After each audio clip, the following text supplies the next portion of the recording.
a beautiful day. Welcome to Wake Up Nigeria. It's my absolute pleasure to be here with you this beautiful morning, right? So it's Tuesday, right? The week started yesterday, but then again, you know what they say, if you didn't get a good start yesterday, you can definitely start all over today. It's a beautiful brand new day, and trust that we, the Wake Up Nigeria crew, are here to make sure you have a fabulous one. My name is Winfrey Agbeleshe, and I'm definitely going to be taking you through this entire time, but I'm not going to be doing that alone. I have TT right here with me as well, but she's still getting dolled up, getting her finesse on, getting all that glamour on.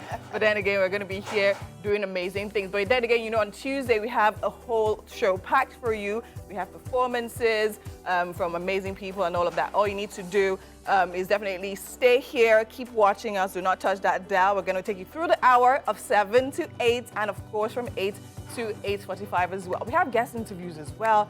And in a bit, I'll be telling you all what we have lined up for us right now. On Tuesdays, we definitely love to do parenting, right? And on parenting today, we're definitely going to be having a very interesting conversation. Samuel Olaoluwa-Fadari will be here talking to us about mathematics. So we're going to be concluding the mathematics series we started a while back. This is definitely the final week, so make sure you sit back, relax for this very interesting conversation. To set the mood on this beautiful Tuesday edition, we have a musical performance by Danny Roy.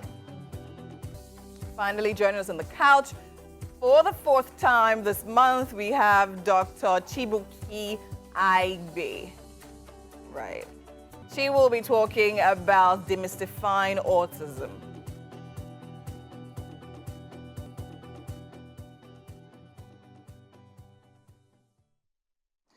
Yeah. Hi, Tissy. Oh, thank you for joining us. In fact, it's a rush whenever the month of November is wrapping up. And people need to really start taking care of themselves and taking it easy, especially on the roads. Did you hear about that situation that happened yesterday? I did. Oh, goodness me. Yes, at mile 2, right? Where a container literally crushed a Camry. Yeah. Goodness me. Crushed the car, and I mean, amazingly, I didn't expect anyone to actually come out of that alive, but amazingly, the driver actually did survive the incident. Came out of that car. That's crazy. I feel like, God has a plan for you when things like that happen. Those are the kind of people that, as soon as they get out of that, they turn their lives around from whatever they were doing. And start living. But I think what is even very important to mention is the Nigerians, the bystanders that actually rushed in to help. I mean, I think it just tells, in a whole lot of in other countries, because of how reliant they are on, other services, because it actually took a while, emergency services. It took a while before, officials that could actually, meant to help actually got there. But thankfully, Nigerians actually stepped up and literally helped. In fact, they were even trying to lift the container. But they actually got the guy out. It's actually really, there's something about the average Nigerian, really. So the truth is, I think inherently we all want to help. We all want to support our brothers and sisters in times of trouble. It's only when they feel like they don't have a choice or they can't help that they step back. But really, I feel like there's a plan for you because you came out of that. It wasn't like tilted to the side. It was totally, flat, it was like pancake, toast. Flat. Literally like toast. I'm like, Yeah. But I think something, I know I was going through the comments. I know my brother, who's in the military, also sent the video to a family group.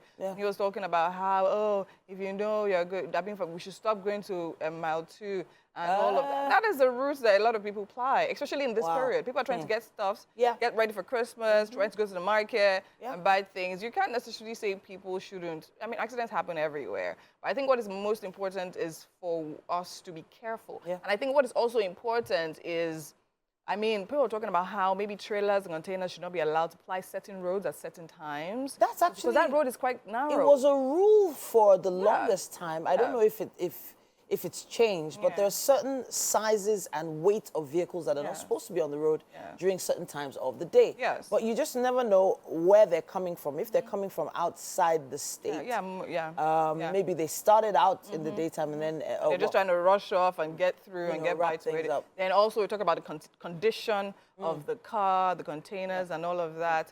And maybe the tires, the engines, the driver, was he sleepy? Was he tired? I mean, there are a lot of factors. Are those containers secure on those, I'm going to call it a buggy now, I don't know what else to call it, because there's supposed to be some kind of lock. Yeah, strapped. Exactly. But we all know, I mean, even with the way Nigerian drivers drive safe, even if they are secure. Just imagine the road struggle, the road tussle and all of that. I don't know. But I think if you're just driving anywhere, I think near a trailer, a container, just careful. There's actually, I'm not sure how many feet it's supposed to be. There's supposed to be an amount of space that's left between each vehicle. And I think we really push it on that. Nigerian drivers have a way of just always wanting to get ahead, overtaking. And some of the guys driving this type of cars, the bigger type of cars, you know, they also kind of struggle and kind of bully other drivers on the road sometimes as well. So these are all things we should put into consideration. I'm sure the driver never thought that type of thing will happen. And I was actually I'm actually still doing my research on that. I'd be really interested in knowing what's going to happen, like going forward to the driver of the trailer and then the company, the responsibility they'll take and all of that. Because, I mean, the whole car was damaged. But, I mean, the life that was saved is amazing. But then again, the whole life was... well, we don't really like calling them the Ember months, but we're heading towards the end of the year. Everyone needs to take extreme care, take caution, and be, of course, your brother and sister's keeper. Yes, hello and good morning. It's time for a news update right here on Wake Up Nigeria. My name is Titilayo Oyinson. Thanks for joining us. We begin this morning with a security update as the Nigerian Air Force airstrikes have killed terrorists in the notorious enclave of Jubilaram, the Tumbuns area of Lake Chad. In a statement by the Director, Public Relations and Information Headquarters, Air Commodore Olushola Akimboyewa says the feat was achieved by the air component of Operation Hadin Kai after the team launched airstrikes on terrorists. Mr. Akimboyewa also said Jubilaram was the food storage site and a sanctuary for terrorist commanders and fighters. He said intelligence had previously linked terrorists in this location to recent attacks, including the assault on troops in Kareto on 16th of November 2024. Nigerian Air Force fighter jets launched a robust air interdiction mission, destroying identified structures used as storage facilities and destroying terrorists on site. And on to health matters. The Coordinating Minister of Health and Social Welfare, Professor Mohammed Ali Pate, has detailed ongoing initiatives meant to accelerate malaria elimination in Nigeria as the malaria vaccine rolls out this month, beginning with states most hard hit by malaria in the country. The Coordinating Minister briefed Nigerians on the initiative during a meeting with members of the Independent Advisory Group on Malaria Elimination in Nigeria, AMEN, in Abuja on Monday. First was to establish this body, which will be independent, which will be candid, which will advise us on how best to drive forward towards our objective of accelerating Nigeria's progress of malaria elimination, whether it's reducing the prevalence or halving the mortality or expanding access to prevention and treatment. And that's why I'm congratulating you for this swap that you have. And that's putting malaria in, putting immunization, strengthening your health system, which is really what is so important in Nigeria. Because I've been here for polio also, and I know the immunization system, the health system, how you've tried to bring it on its own with different, whatever you've been putting. And outside Nigeria, the special prosecutor who brought 2 key criminal cases against Donald Trump, has asked judges to drop both of them after his victory in 2024 presidential election. Special counsel Jack Smith was overseeing cases accusing Mr. Trump of trying to overturn the 2020 election results and improperly storing classified documents after he left office. Mr. Trump had pleaded not guilty in both cases, and in new documents filed on Monday, Mr. Smith said the cases should be closed because of a Justice Department policy that bans the prosecution of a sitting president. A judge must sign off on both decisions for them to be officially dismissed. Mr. Smith requested both cases be dismissed without prejudice, meaning the charges could be refiled after Trump finishes his second term. The Court of Appeals for the 11th Circuit was also weighing an appeal from Mr. Smith to carry on with the classified documents case, in which Trump was accused of storing dozens of sensitive files in his Florida Mar-a-Lago resort and obstructing government efforts to retrieve them. Former federal prosecutor Nima Rahmani says since Mr. Trump won the 2024 presidency, his criminal problems go away. And that's all we can take on news and sports for this hour. But there is still so much more coming your way on Wake Up Nigeria. Are you a fan of Ofada rice? Yeah. Like, how much of a fan are you? Like, seriously, does it have to be a certain way? Does it have to be a certain flavor? Does it have to have a certain texture? A certain amount of oil? I don't know. Because some people are finicky about their Ofada. No, so that's the thing. So if it's Ofada, it should be Ofada. There's a reason why it's Ofada. So it should be done in the whole. I like the whole leaf packaging. Yes, you have to put in the leaf, close it, let it steam and the leaf infuse. By the time you're eating it, you have, you know. So it's 15 years of Ofada Boy. Now, I remember him talking about, some years ago, talking about the fact that it was his grandfather that actually grew the first Yes, rice in Nigeria. that has become such a Huge all around thing. the world. Yes. The actual species of rice, I can't remember how he described it. But that is such a legacy. Of course. And the Ayamase sauce itself, coming along with it, it's just such a combination that it is world-class cuisine. Yeah, world-class cuisine indeed. Because I feel for me, it's very impressive that someone's great-grandfather literally started something, and he was literally, he had the foresight enough to continue, with the legacy. And not only even the idea of even just running the business as the business on its own, but also like doing an event year after year after year. And now it's 15 years. I can remember being at Fadaberation like a few years ago. And then I think I was at this like last year, 2 years ago, and then the difference in like how massive the event has grown, the collaborators now, the different things people are actually doing with Ofada. It's totally amazing. And of course, last year I was there. I had a lot to eat. There was so much. He gathered like a whole lot of local Nigerian chefs and vendors and caterers to come and literally do. We had a lot of our chefs there as well from Wake Up Nigeria, and he'll be here with us on Friday to talk more about the event. I can't wait. I can't wait. He's a legacy, and he's honestly, I'm actually very proud of him.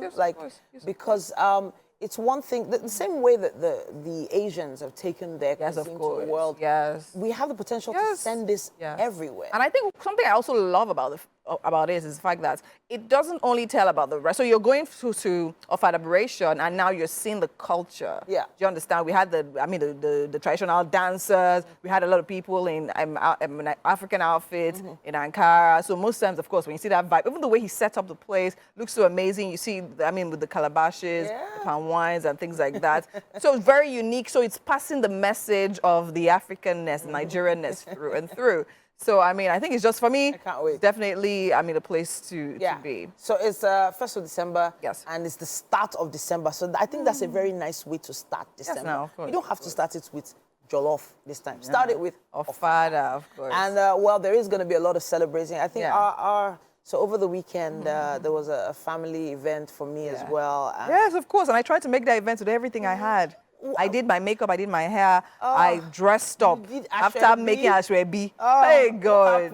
And Aileen Veko decided. So first of all, I literally, so when I'm dressing up, I start ordering. So I would rather you even come there and wait. I'll beg you to wait. I'm coming. Wow. That particular day, I did that. I mean, for some weird reason, they kept on canceling the rides. First of all, I think because it was Friday. Then all of a sudden, it starts raining. Wow. So, and that I know is usually very difficult to get rides. when. So one even got to the front of my house and literally canceled the trip. I'm like, oh God, what? Wait, he got to your house? He got to the front of my house. I was literally coming outside. Why did he Next thing I cancel? looked, he had canceled. I'm like, why? I think that was the period the rain started. So I said, okay, maybe let me chill. Maybe when the rain goes down, I'll be able to get. That's how I was there. Where's my rice? I don't worry. I have a pack of That's food what I that's want waiting to for hear. you somewhere. Don't Well, worry. how was the event though? But thanks for trying. But it does go to show that this holiday, we need to figure out a strategy for our movement, really. We need to plan because these ride-hailing services might not be as reliable right now. Because let's not even talk about the money they make. I mean, now I don't want to touch on that. Is another level. But I mean, I'm grateful the event went well. Yeah? Yeah. Thank you. Well. I'm still on the resting mode right now. I'm trying to just chill, make sure I get my strength back up. But not to worry, we are going to have an amazing celebration throughout the end of the year. There are going to be loads of reasons for us to celebrate right here with you on Wake Up Nigeria as well. So not to worry. Let's take a quick break, everyone. Yeah. We'll be back.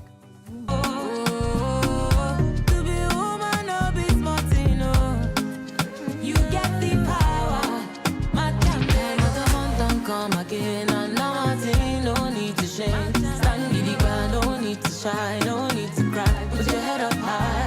Oh, no, no. Baby, baby. Wow, that is such a queen. A friend of the house, Yemi Alade there.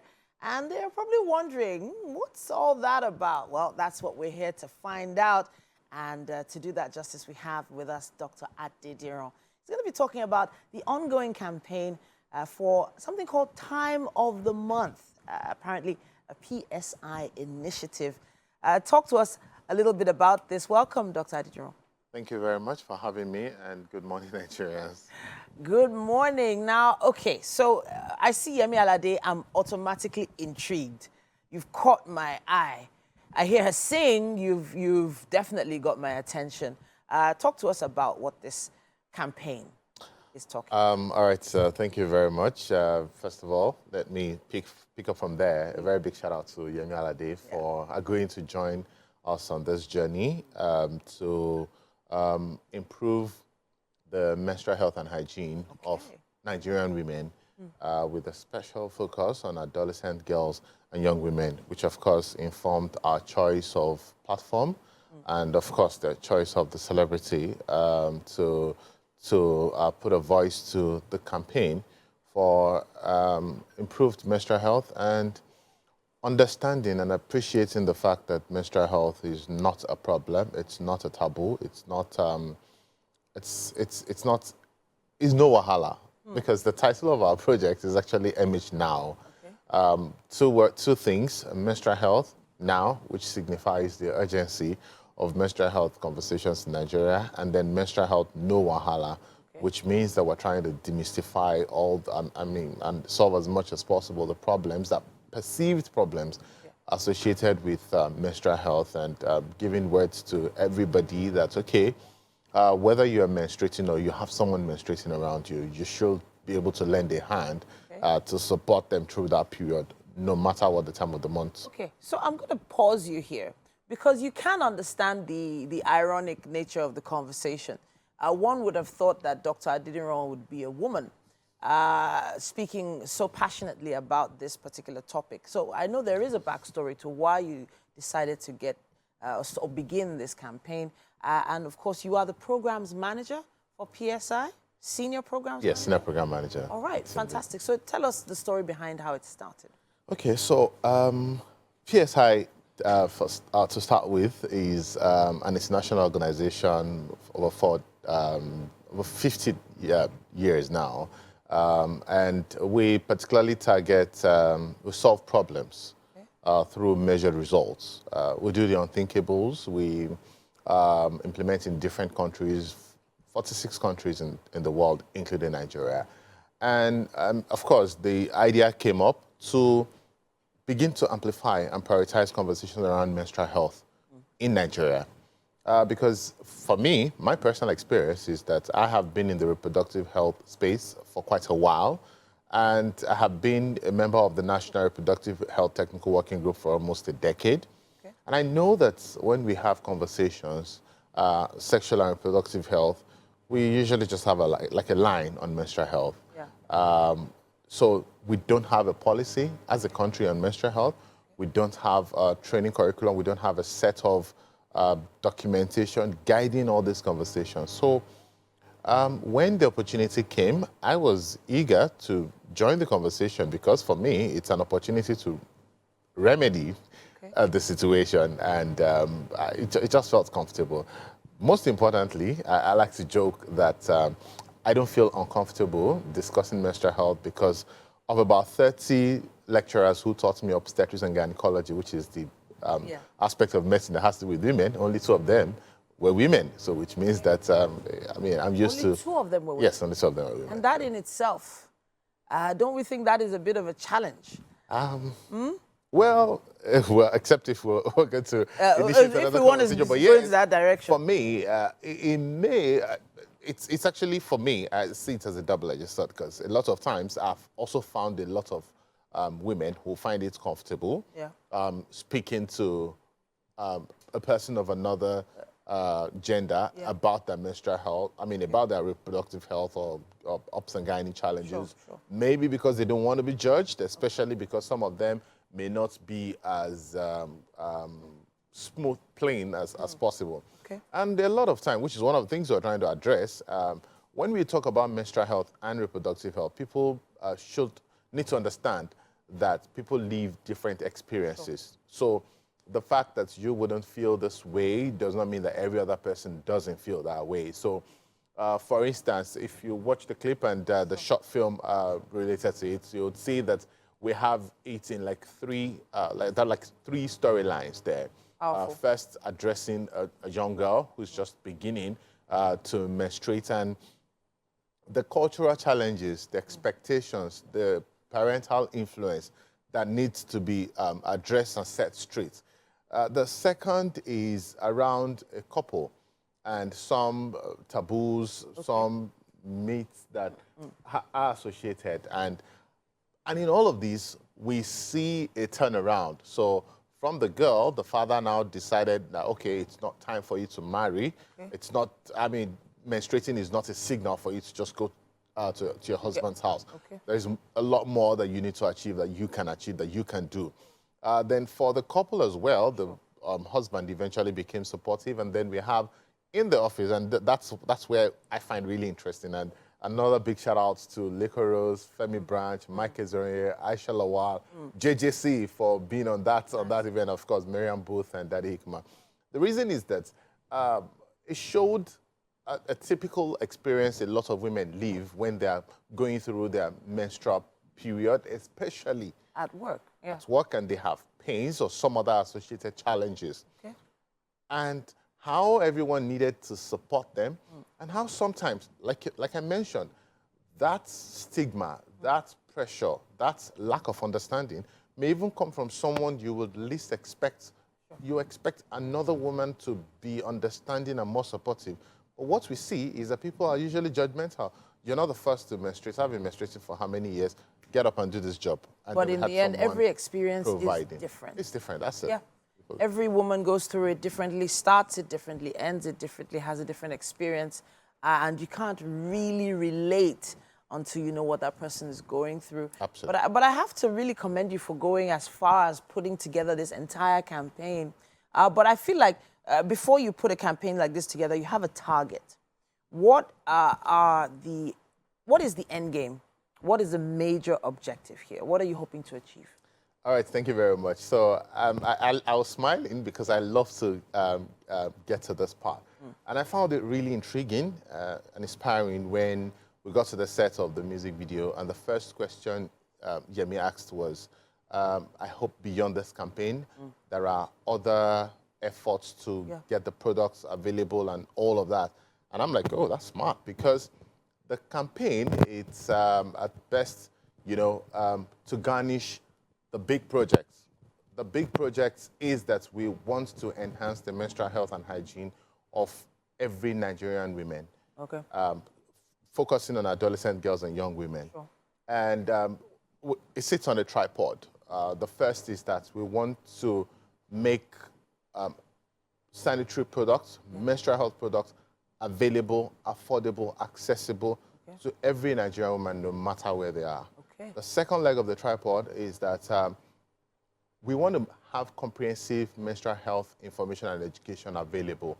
What we've had so far are just narrations, people sharing what they think menstrual health should look like, what they think a woman should do or not do, and all of that. And then the third is that we want to provide an enabling environment, policies, and all of that. So for the workspace. For the workspace. Yes, so in that way, that's where the campaign comes in, to garnish everything that we're doing towards enhancing the menstrual health and hygiene of Nigerian women. I have to appreciate you, Doctor, for coming to talk to us about this and putting this amazing looking video and short film together.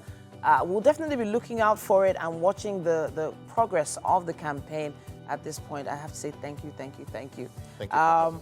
It's never too early or never too late to start righting some wrongs out there. And yes, Dr. Adediro and his team are doing that really, really well. I'll be checking out PSI online as well to find out more about some of their initiatives. Okay then, everyone, let's take a quick break. We'll be back after this. Welcome back. Now, one of our favorite segments right here on Wake Up Nigeria is parenting.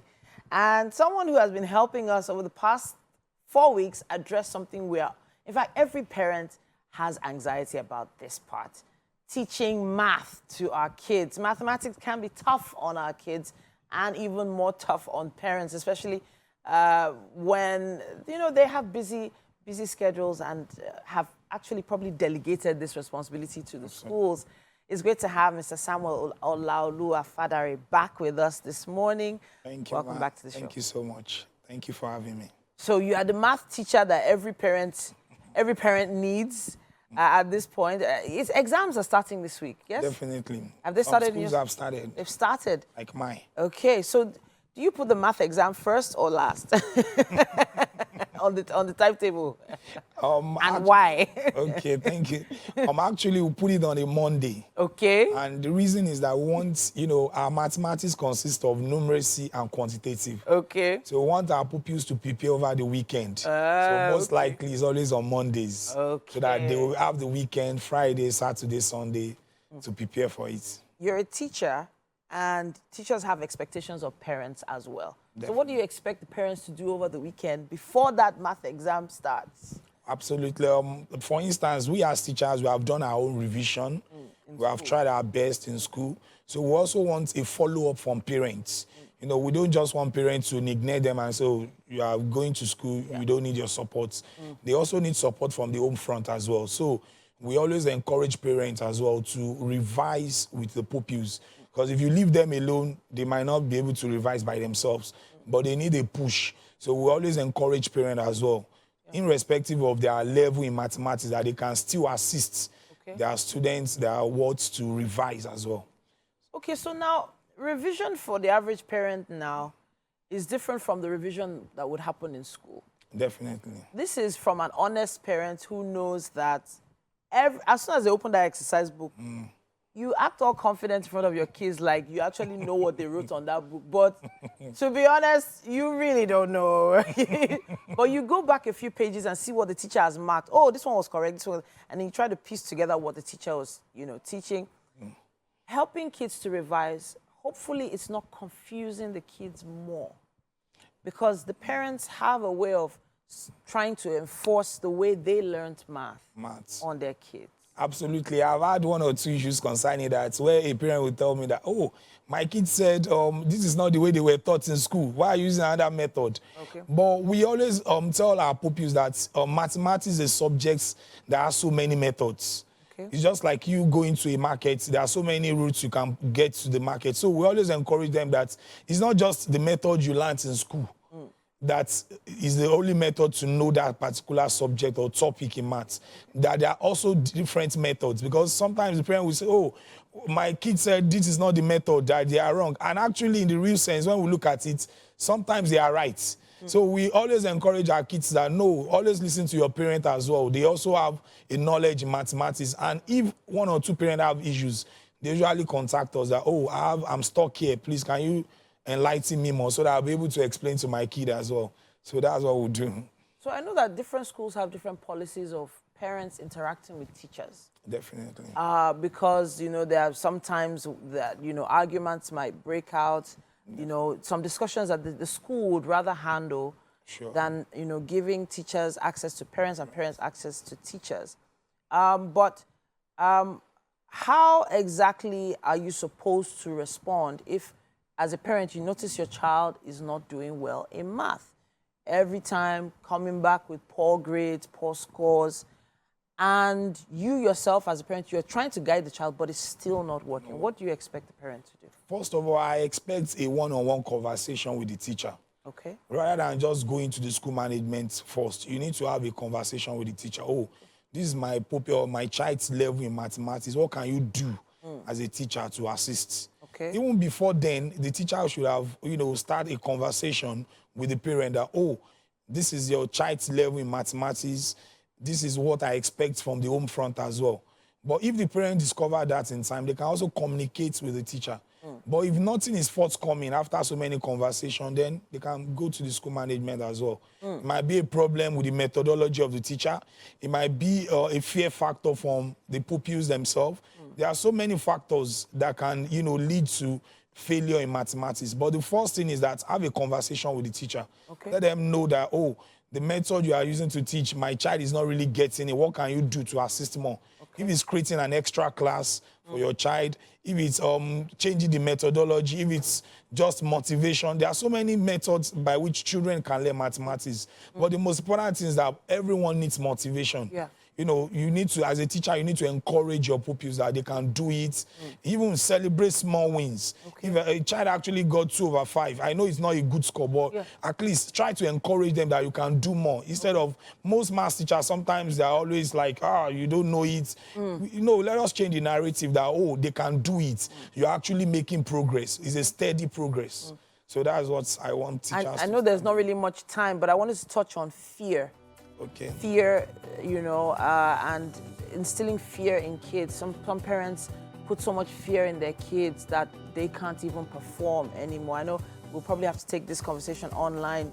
Use our hashtag #WakeUpNigeria on TVC and tag us on that conversation. Parents instilling fear in these kids that, they should not fail. Is that helping the kids or not? Now, I have to say thank you so much for coming to talk to us. Thank you so much. Mr. Samuel Olaoluwa Fadere, the math teacher we never knew we needed. Thank you for a great month of November. Thank you so much. Thank you. I appreciate it. Thank you. At this point, I know that there's some parents who have probably jotted down some notes here. May God just help us on this journey of parenting. We are going to be taking this conversation further online, and we'll be taking a break. Stay with us. Oh, is the kitchen ready? Oh, I hear the kitchen is ready. Winnie, how's our chef? Welcome into the Wake Up Nigeria kitchen. Thank you so much for joining us and staying with us this beautiful, beautiful Tuesday morning. Right now, I'm here with Chef Adiola. A lot has gone on in the kitchen already, trying to prep, trying to get ready to bring you guys the best right here on screen. So, Chef, how are you doing today? I'm doing good. You're good. All right. Tell me, what are we preparing? Okay. Potato pottage and smoked fish sauce. Ooh. Oh, okay. So, potato porridge and smoked fish sauce. Yes. Explain. So, okay, we're just going to be pairing with the sauce. So okay. yes, the potato pottage is aside then. All right, so run me through it. So I thought this was going to be a one-pan dish, but apparently No, not. it's 2 pan, Okay, yes. so let's run through the ingredients first off, then you tell I me. have my cubed potatoes. So you have to be specific. There are different types of potatoes. Yes, this is sweet potato. Sweet cottage, potato, yes. okay. Yes, cubed. All right. Then we have the smoked fish, Okay, sardine. okay. Sardine. Then we have mixed spices, ginger and garlic powder, crayfish, and seasoning cubes. All We right. have good leaves for extra nutrients, Okay. salt, pepper mix. This is just scotch bonnet and cayenne pepper. Okay. Then palm oil. Okay. Onions. And onions. All right. So what are we making the sauce with, and what are we making the pottage with? So the pottage is just going to have a little salt, oil, a little pepper, and just a little of the garnish. Okay. But the rest of the ingredients will be going into the sauce. Okay. So the fish is not for the pottage.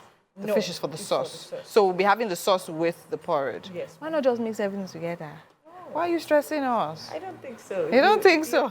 Yes, it's Why? about flavors. So It's about when flavor. you eat it, you understand. Hey, it's the same flavor now, because if you're putting this in there and we're not making this, so we're going to split this in two, right? Yes. Okay. And I used to be like that when I take pottage. I take it, I trust it, I just eat it. So you But trust discovered it. that A lot of people, Yeah, when they have give them trust pottage, issues. They want that Just like people that extra eat, sauce. just like people that eat jollof rice with Rice with stew. stew, yes, they That's just no, want that's it. that's bad behavior. That's very, very bad behavior. Because for me, it's tautology. Like, why? If I'm eating the boiled potato, let me have no. I'm eating the boiled potato and the sauce. Do you get? But I mean, food is definitely meant to be interesting and fun and art. So, in case you want to try this potato porridge and sauce on the side, we have the ingredients for you right there on the screen right about now. I'll be going through that. So make sure you bring out your pen and paper. Let's put this down. So we have sweet potatoes.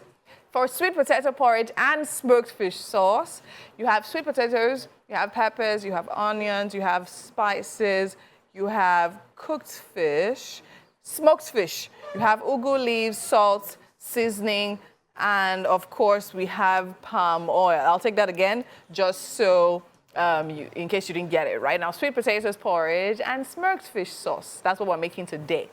In case you want to try this out, we'll be using sweet potatoes, peppers, onions, spices, smoked fish, ugu leaves, salt, seasoning, and of course some palm oil. So now, as Chef Adiola said, we're going to be splitting some of these ingredients, like the pepper.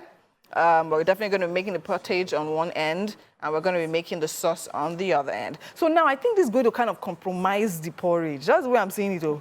Because if it's me now, all this pepper will go into that porridge. Like, let everything just be, Because by the time we now start spacing, are we putting the vegetable in the sauce as well, in both as well? You see? More It's in the sauce compromising than this. in the pottage. Than in the porridge. All right, because in the end, we're going to still mix it together. So, yeah. I mean, why not? I mean, and also it's a Yuletide, we're getting ready, you're in that mood. So, I mean, of course, some people might actually want to have the sauce with bread. Because this smoked fish sauce seems like something that's going to go well with bread. Or with boiled rice. yam. In fact, Or with boiled spaghetti. potato. Spaghetti as well. So, you see. So, that's why I love sauces, right? They're versatile. Once you have them in your freezer, you can pull them out and literally match them with anything. And it's definitely going to be a hit. All right, chef. So, now what are we starting with? We'll start with the pottage. Okay, we'll start with the Boiling pottage. on- Okay, let's... Just the plain potatoes boiling with salt. for a With while. salt first, okay. And the sweet potato doesn't take a while, so how long do we need to leave it to boil for? We'll just keep checking, but it shouldn't be up to 20, 30. No, it shouldn't be up to that. No, shouldn't be up to that. Okay, so I think we can start doing that right now. Both burners are on and heating up. So yes, and then of course, sorry about that. It's kind of hot. Those are iron cast pots, so it's kind of hot. Sorry about that. Yes. Okay, so the sweet potato is going in to. Drain the water. Okay, yes. So now that is like the normal brown sweet potato now, not the purple one. Not the purple. Not the purple one. Why is it so difficult to get that purple sweet potato? It's very important to work you're doing. So she's right. I don't know. That one just seems like Some species are more available than the other. But it just seems like, yeah, the purple things, like purple cabbage, purple potatoes, usually more difficult than the regular ones. All right, no problem. And that's about it. So we're going to actually allow Chef Adiola now get into all the cooking. And we'll definitely be back to check on her to see what she's doing. But right about now, let's actually take a break. And when we come back, I mean, it is the top of the hour, but we're going to see it all over again. We'll be right back. Yay. Yeah, welcome back to the Wake Up Nigeria show on this amazing morning. It's still Tuesday, yeah, Tuesday? Yes, it is. And honestly, it feels like the week is flying by so quickly. I'm smelling something delicious is going down in here. Hi, Chef. Good morning, Mom. Good morning. How you doing? So she is confidently frying that pepper right now. Yes, of course. And I mean, Woo! the palm oil went in there, Woo, the look at that. crayfish, and then some Wait, sizzling. so I hope the fire alarms don't go off. The smoke from the palm oil seems intimidating. Yeah. But hopefully, okay. So do you eat porridge with the sauce, or you just enjoy your porridge? I actually like the sauce. I can do either or really. It enhances it, but You have trust issues? You eat jollof with stew? I don't eat jollof with stew. No, I trust my jollof to always taste good, or at least my kids haven't complained yet. Yeah. When my kids complain, And I honestly think with sweet potatoes, you can't do any much wrong. Well, You understand? Because it's sweet potato. Come on. You must be a terrible chef. Or a terrible cook to literally get it wrong. I'm telling you, it has natural sweetness. So, yeah, of course. But, we still have so much more happening right here on the Wake Up Nigeria station. Yeah. And, what else do we have to see? Well, hey, let's introduce ourselves. My name is Titilayo Oyin. And I am Winfrey Agbeleshe. And this is Chef Adiola. Yeah. Our hashtag is always there for you to interact with us. That's Wake Up Nigeria on TVC across all social media platforms. We want you to be part of the show. Yes, of course. Remember, you can also watch us live from absolutely anywhere across the world through our mobile app. You can download from either the Google Play Store or the iOS. GOTV channel 16, UHF channel 49, StarTimes channel 121. Those are all the stations. And of course, we stream live on YouTube. That's TVC Entertainment. Yeah, so follow us on social media. Now we're on X, Facebook, Threads, Instagram, at TVC Connect. Our personal hashtags, handles as well. We'll definitely flash across the screen at some point on the show. So yes, do make sure to note them down. Follow us and follow the personal Wake Up Nigeria page as well. Yes, do you remember the inside gist? Do you remember your math teacher's name? No. You don't? All I remember about him is that he used to flog very well. Wow. Mr. Balogun. I think Mr. Balogun. Hey, you remember his name? I just remember his long pankere. Well, we've already done parenting. Yes. So that's already gone, but you can catch it on YouTube if you missed it. Course. But it's Wake Up Nigeria would not be complete without a musical performance. An award-winning vocalist, songwriter, and worship leader whose musical journey began when he was 6 years old. He's composed diverse genres, serenaded amazing crowds, and has a really high-pitched voice. Don't worry, the performance is going to be swell. It looks like one of Mr. Francis' brothers. And finally, wrapping up the conversation for today, we have Dr. Chibuki Aigbe. Now, she is a seasoned medical doctor with over 12 years of experience in clinical and administrative medicine. Now, she holds an MBBS degree from Igbinedion University, the foremost private university in Nigeria, and has additional certifications in health management from Lagos Business School. She'll be here demystifying conversations about autism. Why did you prank me? Yeah, because you're naughty sometimes. But I will be looking forward to this meal from our chef here. Everything looks so tasty and ready to just go straight into that sauce. Love it, love it, love it. Yes, of course. The chef's got it covered. Hello and good morning. It's time for a news update right here on Wake Up Nigeria. My name is Titilayo Oyinson. Thank you for joining us. We begin once again with a security update as the Nigerian Air Force airstrikes have killed terrorists in the notorious enclave of Jubilaram, the Tombons area of Lake Chad. In a statement by the Director, Public Relations and Information Headquarters, Air Commodore Olushola Akimboyewa says the feat was achieved by the air component of High Hadin Kai after the team launched airstrikes on the terrorists. Mr. Akimboyewa also said Jubilaram was the food storage site and sanctuary for terrorist commanders and fighters. He said intelligence had previously linked terrorists to this location to recent attacks, including the assault on troops in Kareto on 16th of November 2024. Nigerian Air Force fighter jets launched a robust air interdiction mission, destroying identified structures used as storage facilities and destroying terrorists on site. Moving on to health matters, the Coordinating Minister of Health and Social Welfare, Professor Muhammad Ali Pateh, has detailed ongoing initiatives meant to accelerate malaria elimination in Nigeria as the malaria vaccine rolls out this month. Beginning with states most hard hit by malaria in the country, the Coordinating Minister briefed Nigerians on the initiative during a meeting with members of the Independent Advisory Group on Malaria Elimination in Nigeria, AMEN, in Abuja on Monday.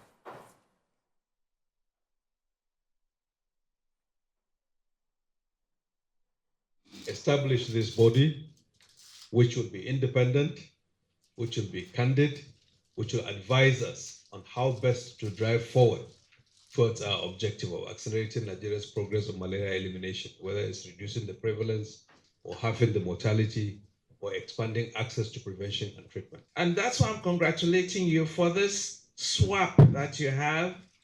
And that's putting malaria in, putting immunization, strengthening your health system, which is really what is so important in Nigeria. Because I've been here for polio also, and I know the immunization system, the health system, how you've tried to bring it in its own with different.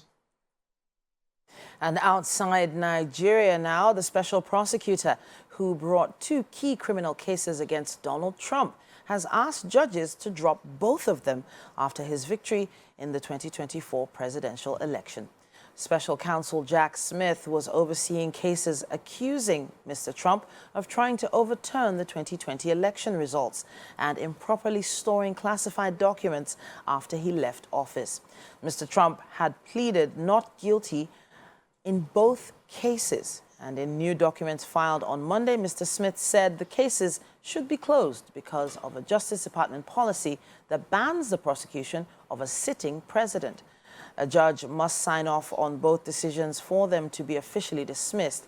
Mr. Smith requested both cases be dismissed without prejudice, meaning the charges could be refiled after Trump finishes his second term. The Court of Appeals for the 11th Circuit was also weighing an appeal from Mr. Smith to carry on with the classified documents case in which Trump was accused of storing dozens of sensitive files in his Florida Mar-a-Lago resort and obstructing government efforts to retrieve them. Former federal prosecutor Nima Ramani says since Mr. Trump won the 2024 presidency, his criminal problems go away. And that's all we can take on the news for this hour, but there is still quite a bit more coming your way on Wake Up Nigeria. All right, it's time for food. Yeah. Yes, you are in the kitchen. Yes, we are having Olamide taste the food today. And our chef has been hard at work making this sweet potato volcano. Yes. Sweet potato volcanoes in the house. So if I'm not mistaken, this is a really nice peppered sauce with vegetable inside. And smoked fish. Smoked fish. Beautiful. Zay, what do you think? How does it look? It looks like it's calling me right now. Please, can I have one plate after lunch? Yeah. Thanks. Of course. I'll give you a plate to I taste feel as well. like I'm on an episode of MasterChef. Are you serious? Yes. I'm about to say, I get hints of garlic, hints of ginger. I'm about to give it my all. Yeah, please. You be talking and not eat. So take note, there is, the sauce is in a container, so be careful when you're... Yum. Yeah, a container. You need to taste this. Yeah. All right, go ahead. Taste test. Listen. Have you tasted the sauce? Taste the sauce, taste the sauce, taste the sauce. Zainab, wait, Zay, take it easy. I was very skeptical. Really? About the sweet and the salty mix of the sweet potato mash. Okay. But it comes together beautifully. Aw. And everyone as the breakfast staple, amazing. Yeah. You did a thing. Yes, so it is a thing. And that was the verdict we were looking for. And Zainab is not letting this food rest. As I take this plate away from her for a few minutes, we are going to wrap up on the show today. It's been a very tasty, tantalizing Tuesday, everyone. On Wake Up Nigeria. We'll be back tomorrow morning, 7 a.m., y'all. Bye.